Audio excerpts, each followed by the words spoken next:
સર્વાંગી શિક્ષણ, શ્રીમદ ભગવદ્ ગીતાના મૂલ્યો અને સિદ્ધાંતો, પાઠ 2, અંતિમ દીક્ષા.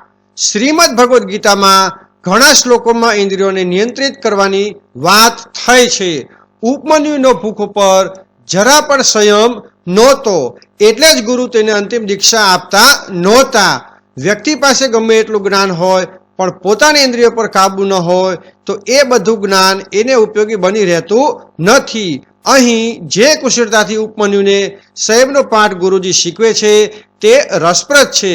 અહીં આ વાર્તામાં શિષ્યના ધૈર્યની સાથે ગુરુના ધૈર્યની પણ કસોટી છે.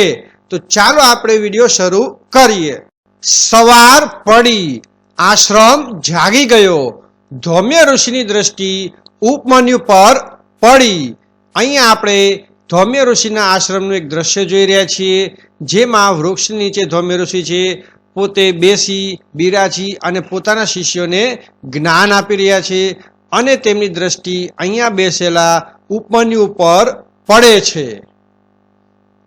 ગુરુજી કહે છે, ઉપમન્યુ, આજે ગાયો ચરાવવા વનમાં તારે જવાનું છે, મોડું ન કરતો. ભલે ગુરુજી. હવે તે વિચારે છે કે હું વનમાં જઈશ તો ત્યાં વનમાં શું ખાઈશ. ઉપમન્યુએ સ્નાન કરીને ભિક્ષા લાવીને જતા પહેલા જ નિરાતે જમી લીધું અને પછી ઉપમન્યુ ગાયો ચરાવવા જંગલ તરફ ઉપડ્યો. ઉપમન્યુ ગાયો ચરાવીને સાંજે પાછો આવ્યો ને ગુરુની સામે હાથ જોડીને ઊભો રહ્યો. ગુરુજી તેને પૂછે છે, ઉપમન્યુ, જઈ આવ્યો? આજે તે ખાવાનું શું કર્યું? ઉપમન્યુ કહે છે, હું વહેલો પરવારીને ભિક્ષા માગી લાવીને જમીને જ ગયો હતો. ગુરુજી કહે છે, ઉપમન્યુ, ગુરુને જણાવ્યા વગર જ જે ભિક્ષા ખાય છે તે અપવિત્ર અન્ન ખાય છે. કાલે સવારે પણ તારે જ ગાયો ચરાવવા જવાનું છે. ઉપમન્યુ સવારે વહેલા ભિક્ષા લઈને આવ્યો ને ગુરુને ચરણે મૂકી. ગુરુએ તે બધી ભિક્ષા પોતાની પાસે રાખી લીધી. ઉપમન્યુ બીજી વાર ગામમાં ગયો ને ભિક્ષા લઈ આવ્યો. પછી નિરાતે જમીને ગાયોને હાંકતો વન તરફ ઉપડ્યો. ઉપમન્યુ સાંજે પાછો આવીને ગુરુ સામે ઊભો રહ્યો. ગુરુજી કહે, વત્સ, આવી ગયો? આજે ખાવાનું શું કર્યું? ઉપમન્યુ કહે, ગુરુજી, આજે બીજી વાર ભિક્ષા લઈ આવ્યો અને જમ્યો. ઉપમન્યુ, તે આ ઠીક ન કર્યું. શિષ્યથી દિવસમાં એક જ વાર ભિક્ષા લવાય. કાલે પણ તારે જ ગાયો ચરાવવા જવાનું છે.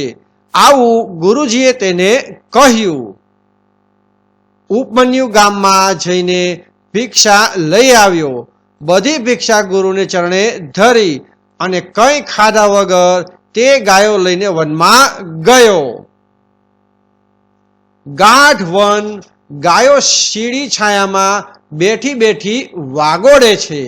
ઉપમન્યુ વૃક્ષ પર ચડીને સૂતો છે. તે ઘડીક ગીત ગાય છે તો વળી પક્ષીઓને બોલાવે છે, ઘડીક વાંસળી વગાડે છે. પરંતુ પેલી ભૂખ, તે તો વારે વારે સામે આવે છે. એમ કરતા કરતા સાંજ પડી. હવે તે વિચારે છે, આ ભૂખ વેઠીએ શો લાભ? ગાયનું દૂધ પી લઉં તો તેમાં કોઈ ગુરુની આજ્ઞાનો ભંગ નથી. ઉપમન્યુ વૃક્ષ પરથી નીચે ઉતરે છે. તે નીચે ઉતર્યો. તેણે ગાયનું દૂધ પીને ભૂખ શમાવી. સાંજ પડી. ઉપમન્યુ ગુરુ પાસે આવ્યો. ગુરુજી કહે, વત્સ, આજે શેનાથી પેટ ભર્યું? ઉપમન્યુ જણાવે છે, ગાયના દૂધથી. ઉપમન્યુ, એ દૂધ તો વાછરડા માટે તથા યજ્ઞના હોમ માટે છે. કાલે પણ ગાયો સાથે તારે જ જવાનું છે. સવારે ગાયો આગળ અને ઉપમન્યુ પાછળ ચાલ્યા વનમાં. ગુરુ મારી પરીક્ષા કરવા ઈચ્છે છે. આજે કંઈ જ ખાવું નથી. એક દિવસ ન ખાઈએ તો શો ફેર પડે, આવું ઉપમન્યુ વિચારે છે. પરંતુ ગાયોને ઘાસ ચરતી જોઈને ફરી તેની ભૂખ જાગી. તેણે એક વાછરડાને તેની માને ધાવતા જોયું.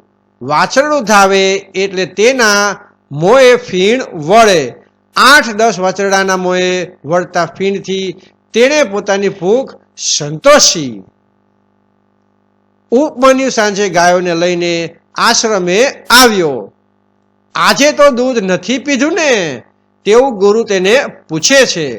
અને ઉપમન્યુ કહે છે, ના, દૂધ નથી પીધું, માત્ર ધાવતા વાછરડાના મોંએ વળતા ફીણ ખાધા છે. ગુરુજી કહે છે, ઉપમન્યુ, એ પણ આપણાથી ન લેવાય. સત્વ તો બધું તેમાં જ હોય છે.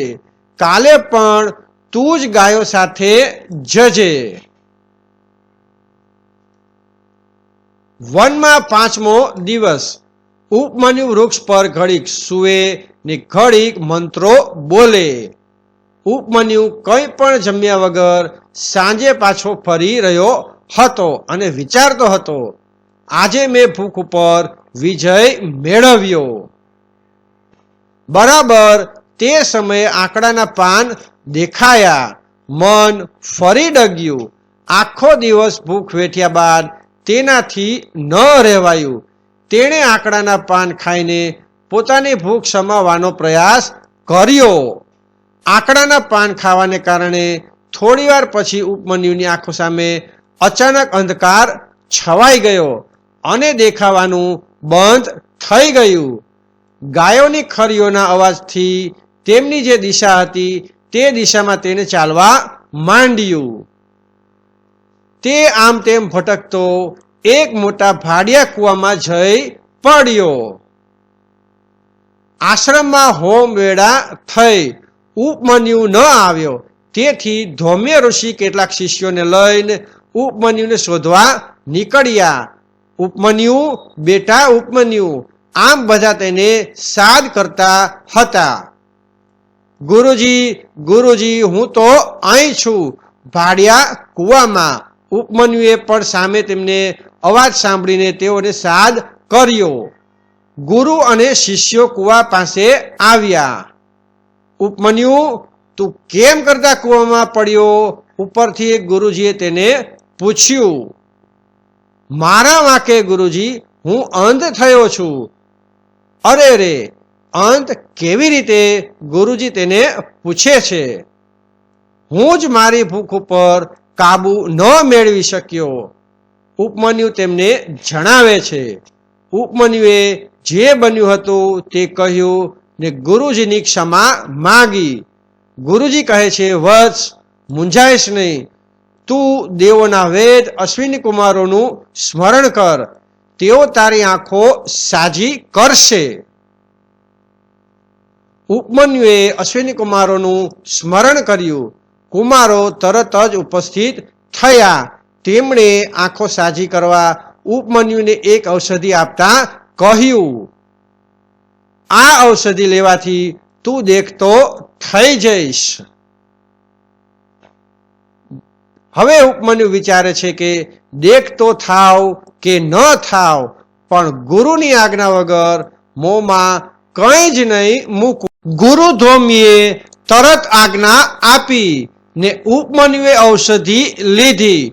થોડી વારમાં તેને બધું દેખાવા લાગ્યું. ઉપમન્યુ કૂવામાંથી બહાર આવ્યો. ગુરુ શિષ્ય ભેટ્યા. ગુરુએ ઉપમન્યુએ વહારથી કહ્યું, પુત્ર ઉપમન્યુ, આજે તને અંતિમ દીક્ષા મળી. અને ઉપમન્યુ દીક્ષિત થયો.